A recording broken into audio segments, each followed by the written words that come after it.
महायुतीमधील मित्रपक्ष राष्ट्रवादी आणि भाजपमध्ये वादाची ठिणगी पडली आहे।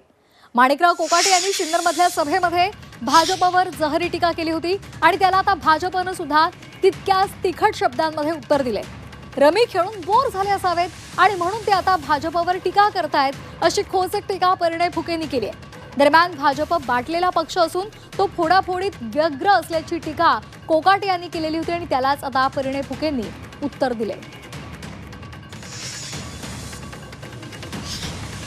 संपूर्ण महाराष्ट्रामध्ये फिरत असताना महाराष्ट्रामध्ये लढाया फक्त आपसामध्येच आहे, म्हणजे युतीमध्येच जास्त लढाया। निवडणूक संघर्ष हा युतीमध्येच आहे, विरोधी पक्षात तर कुठेच काही दिसत नाही। आपल्याकडे थोडासा उभाटा दिसतो, तोही बाटलेला आहे आणि बीजेपी तर पूर्णपणे बाटलेली आहे। बीजेपीचं काहीच राहिलं नाही, इकडून फोड तिकडं फोड, इकडून फोड तिकडं, फोडाफोडीमध्ये त्यांचं आयुष्य चाललं आणि जुने बिचारे कार्यकर्ते घरी बसले।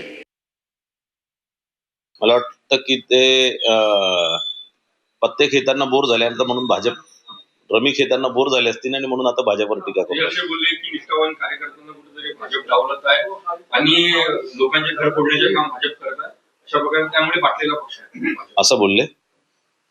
त्यांनी त्यांचा इतिहास एकदा तपासून बघितलं पाहिजे आणि त्यानंतर आत्मपरीक्षण करून त्यांनी पुढचं वाक्य बोलले पाहिजे।